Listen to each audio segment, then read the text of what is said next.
এই সংসারে আপনার সব থেকে বড় বন্ধু কে?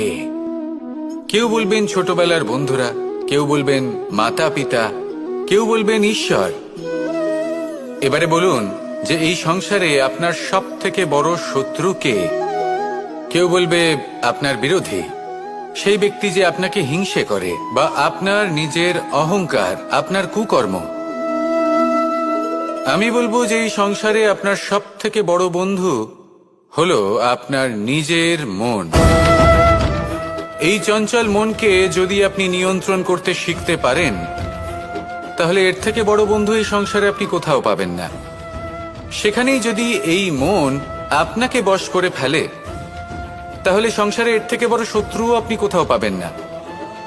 সেই জন্য এই সংসারকে নিয়ন্ত্রণ করার চেষ্টা ত্যাগ করুন। প্রথমে এই মনকে নিয়ন্ত্রণ করতে